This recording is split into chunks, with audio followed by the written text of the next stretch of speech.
আপনার নাম? আমার নাম চাঁদনি ভাই। নাম্বারটা কি ঠিক আছে? হ্যাঁ, এটা ঠিক আছে। এটা যোগাযোগ করলে সবসময় আমার সঙ্গে কথা বলতে পারবেন। আচ্ছা, এটা কি ভিডিও কলে পাবে আপনাকে? না, এটা ভিডিও কল আমার নাই ভাই, বাটাম ফোন নাই আপনার? না। আচ্ছা, তো আসলে আপনি মানে একটু ক্লিয়ার করে বলেন তো, আপনি কেমন লোক চাচ্ছেন, কেমন হলে বিয়ে বসবেন, যদি একটু ভালো মতো বলতেন আর কি। কেমন লোক সে যেমনই হোক, বয়স্ক হোক আর যাই হোক, আমি তো গরিব মানুষ ভাই, গরিবের কোনো শখ আহ্লাদ নাই।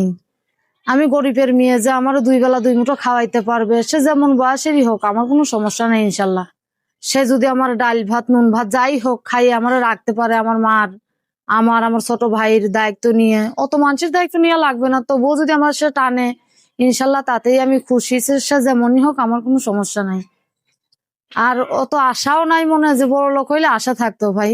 আমি গরিবের মেয়ে, সে যেমনই হোক, আমি চাই একজন ভালো মানুষ। আচ্ছা, অনেকে তো মনে করেন অনেক মেয়েরা 50-60 বছরের লোক খোঁজে, বয়স্ক লোক চায়। বয়স্ক লোক নাকি বেশি আদর ভালোবাসা দিয়ে রাখে। আসলে ভাই আপনার ক্ষেত্রে আপনি কি এইগুলা চাচ্ছেন সেটা একটু বলুন। এইগুলো তো মনে করো যে আবেগের কথা, এইগুলো কোনো কিছুই না। যে কষ্টের মাঝে পাশে থাকবে, সে বয়স্ক হোক আর জোয়ান হোক আর বুড়ো হোক, কোনো সমস্যা নাই। বউ চলে যাক, যাই মন চায় তাই হোক, সে যদি খালি দুই বেলা দুই মুঠো আমরা খাওয়াইতে পারে, 5 ওয়াক্ত নামাজ কালাম পড়াইতে পারে, ইনশাল্লাহ আমি একটা শিরোম মানুষই চাই। ওয়ালাইকুম সালাম। কেমন আছেন? এই তো আলহামদুলিল্লাহ আছি, আল্লাহ রাখছে কোনো আপনার মতো। নাম, ঠিকানা? আমার নাম চাঁদনি। চাঁদনি। হম। আসলে এই যে চাঁদের মতো তো দেখতে, তো চাঁদনি কেন ক্যামেরার সামনে আসছে? অনেক কষ্টে পড়ে আছি ভাই, জীবনটা অনেক কষ্টের।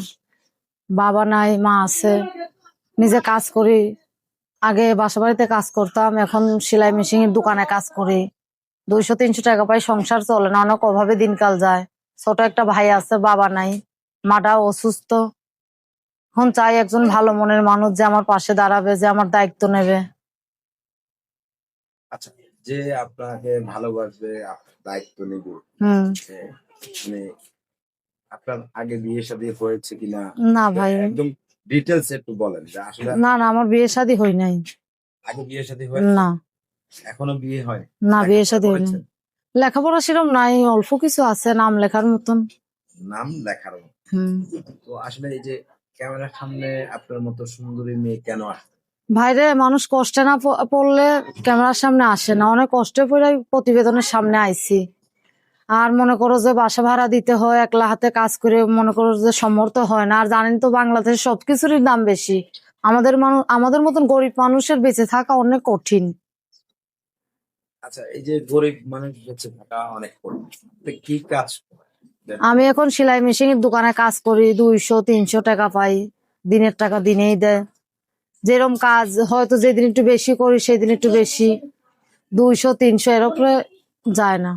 আর বাসা ভাড়া মাসে লাগে 3000 টাকা বাসা ভাড়া, আবার এমনিতে মা অসুস্থ। আর আপনারা তো জানেনই যে বাংলাদেশে সবকিছুরই দাম বেশি, আমাদের মতন গরিবের টিকে থাকা অনেক কষ্টের। আসলে এই যে বাংলাদেশের সব জিনিসের আসলে দ্রব্যমূল্যের দাম অনেক বেশি, এটা আমরাও জানি। কিন্তু আসলে আপনার বাবা কি হয়েছে, আপনার ভাই বোন কয়জন একটু যদি বলেন? আমার একটা ভাই আছে আর আমি আর মা, বাবা নাই। আচ্ছা, বাবা কি হয়েছে? বাবা মারা গেছে। বাবা মারা গেছে? হুম। বাবা কিভাবে মারা গেছে? বাবা মারা গেছে বলতে কি, অনেকদিন ধরে আমাদের যোগাযোগ মনে করো রাখে না। সে চলে যে গেছে, এই পর্যন্ত তার সঙ্গে আমাদের কোনো যোগাযোগ নাই। এখন বেঁচে আছে কি না মারা গেছে আমি তাও জানি না সঠিক। এই যে বাবা বেঁচে আছে কি মারা গেছে সেটাও জানেন না, কতদিন থেকে, মানে আপনার বয়স কত থাকতে আপনার বাবা চলে গেছে? আমার বয়স 8 বছর থাকতে আমার বাবা চলে গেছে আমাদের রেখে। আচ্ছা, সে একটা বিয়ে করছিল, করার পরে মনে করো সেই থেকেই যে গেছে, তারপরে তার সঙ্গে আর আমাদের কোনো যোগাযোগও নাই, তার সঙ্গে দেখা সাক্ষাৎও নাই। আচ্ছা, এই যে মেয়েরা তো বাবা তো হুম। বাবাকে অনেক বেশি ভালো, হুম। এই যে আপনার বাবা নাই, আপনার থেকে কেমন? অনেক কষ্ট লাগে। বাবা থাকলে তো এত কষ্ট হইতো না। হয়তো বাবা যেভাবেই হোক, রিক্সা চালিয়ে হোক, ভ্যান চালিয়ে হোক, বা ছেলে মেয়েদের খাওয়াইতো। এখন তো নাই। এখন নিজেই ভাই কত কষ্ট করে চলি, ঠিক মতন খাইতে পারি না। আচ্ছা, এই যে ঠিক মতো খাবার খাইতে পারেন না এবং খুব কষ্ট আপনার জীবনে, যেটা আমরা শুনলাম, আপনি বললেন। তো হুম। আসলে যে মানে এই সেলাই মেশিনের কাজ করে যে 200-300 টাকা পান, হুম। পরিবারটা চলতে কি ধরনের প্রবলেম গুলো হয় সেটা অনেক একটু বলেন। প্রবলেম হয় ভাই। মাসের শেষে ঘর ভাড়া দিতে পারি না, মানুষের কথা শুনতে হয়। আর 200-300 টাকা পাই, সংসারেই চলে যায়। আবার মায়ের ওষুধ কিনতে হয়, মাটাও অসুস্থ। যখন মা ভালো ছিল আমার মা কাজ করতো, আমি করতাম, দুইজনের টাকা মনে করো মোটামুটি চলতো। এখন মাটা একেরাই অসুস্থ, হার্টের সমস্যা, কোনো কাজ করে না। সেও বাসায় থাকি নিজে একলা হাতে, কত করবো আর ভাই। যতটুকু পারি সমর্থ করি, হয় না। অনেক কষ্ট করে এই ভিডিওর সামনে আইছি ভাই আমি। আচ্ছা, তো শুনলাম আপনার অনেক কষ্ট, প্রেম করেছেন। আপনি তো খুব সুন্দর একজন মেয়ে, দেখে তো অনেকেই মনে হয় মানে পাগল হয়ে যাওয়ার মতো। ভাইরে আসলে পাগল প্রেম তো হয়ে করেছেন কিনা? পাশে থাকে না। পাশে থাকলে সেইটার বলে প্রকৃত ভালোবাসা। যে কষ্টের মাঝে পাশে থাকে সেই আপনজন। যে কষ্টের মাঝে পাশে না পাই সেটারে ভালোবাসা বলে না। কিছুদিনের লেগে আসে চলে যাওয়া, ওটারে ভালোবাসা বলে না। আসলে ভালো আপনি কিরকম চাচ্ছেন সেটা? এখন আমি চাই যে সে যেমনই হোক, যে আমার পাশে দাঁড়াবে, আমার 5 ওয়াক্ত নামাজ কালাম পড়াইতে পারবে ইনশাল্লাহ। তার দ্বারা যেন আমি বাসায় থাকতে পারি, কোন জায়গা আমার যাইতে না হয়। সে যদি আমার দায়িত্ব নিয়ে আমার পাশে দাঁড়ায়, আমি সারা জীবন তার পাশে দাঁড়াবো। আর সে যদি বিয়ে শাদিও করতে চায়, যদি ভালো হয়, তার পছন্দ হয় আমারে, ইনশাল্লাহ আমি বিয়ে শাদিও বসবো। আচ্ছা, এখনকার দিনে মেয়েরা বেশিরভাগ বয়স্ক। ভাই বয়স্ক আর জোয়ান কি মনে করো, যে আমার কষ্টের মাঝে পাশে দাঁড়াবে সে যেমনই হোক, আমার চেহারা ছবির কোনো দরকার নাই।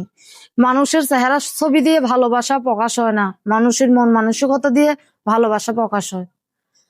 আসলে আপনার ভালোবাসা কিভাবে প্রকাশ হবে? আমি চাই সে যেন আমার পাশে থাকে সারা জীবনের জন্য, আমিও তার পাশে যেন সারা জীবনের জন্য থাকতে পারি। আমি 1-2 দিনের জন্য তার পাশে আমি থাকতে চাই না, যে কিছুদিন থাকলাম তারপর প্রতারণা হইলো চলে গেল, ওইগুলি চাই না ভাই। যে আমার সাথে প্রতারণা করবে না, আমিও তার সঙ্গে ইনশাল্লাহ কোনো প্রতারণা করব না। সে আমার মন থেকে ভালোবাসবে, আমিও তার জন্য মন থেকেই ভালোবাসতে পারি। এরকমই চাচ্ছে। আমি এরকমই একটা মানুষ চাই।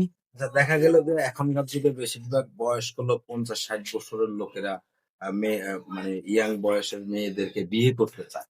তা আপনার জীবনে যদি ভাই এরকম ভালোবাসার কেউ- কাছে জোয়ান বুড়ো এগুলো কোনো নাই ভাই। যে কষ্টের মাঝে আমার পাশে দাঁড়াবে, সে যেমনই হোক, চেহারা ছবিও নষ্ট হোক, যেমনই হোক, সে যদি দায়িত্বশীল হয় তাতেই আমি খুশি ভাই। আচ্ছা, তো আপনার সাথে যদি কেউ যোগাযোগ করতে চায় কিংবা আপনাকে যদি মানে একটু আপনার সাথে ডাইরেক্ট যোগাযোগ করতে চায়, কি হুম, ব্যবস্থা? আমার ফোন নাম্বার আছে, আমি ফোন নাম্বার দেবো। সেই ফোন নাম্বারটা একটু। আচ্ছা, মানে আপনার চাওয়া হচ্ছে যে 2 বেলা 2 মুঠো আপনাকে আমি খাওয়াবে, খাইতে পারি। সেরকম লোক হলে আপনি তার হ্যাঁ, কাছে যাবেন। হ্যাঁ। আচ্ছা, তো দর্শক, আমরা এই বোনটির কথাগুলো শুনলাম। আপনার নাম জানি কি বললেন? আমার নাম চাঁদনি ভাই। হ্যাঁ, চাঁদনির কথাগুলো শুনলাম। যদি আপনাদের ভালো লাগে, আপনাদের যদি একটু হৃদয়ে দাগ কাটে এই বোনটির কথাগুলো শুনে, তাহলে এই বোনের একটু সহযোগিতা করবেন। আপনারা আপনাদের নিজ দায়িত্বে। ইউটিউব কর্তৃপক্ষ কখনো বিয়ে শাদী কোনো টাকা পয়সা এই ধরনের কোনো লেনদেনের কোনো কিছুর কোনো দায়িত্ব নেয় না। আপনারা আপনাদের নিজ দায়িত্বে তাদেরকে সহযোগিতা করবেন, তাদের পাশে দাঁড়াবেন এবং যাচাই করে নিবেন। তো আপনার কি দর্শকের উদ্দেশ্যে কিছু বলার আছে? দর্শকের উদ্দেশ্য কি ভাই, আমার লেখা খারাপ মন্তব্য করবে না। আমি অনেক কষ্ট করে আইছি, কষ্ট না পারলে কেউ মিডিয়ার সামনে আসে না। অনেক কষ্ট নিয়েই মনে ভাই আইছি। ইনশাল্লাহ আপনারা যদি কেউ আমার পাশে থাকেন, একটু কষ্টের মাঝে, অতটুকুই তোমাদের কাছে চাই ইনশাল্লাহ। আর আমিও চাই আপনাদের সঙ্গে আমি ধোঁকাবাজি কারোর সঙ্গে করবো না, আর আমার সঙ্গে কেউ ধোঁকাবাজি করেন না ভাই। আমি অনেক কষ্টের মানুষ,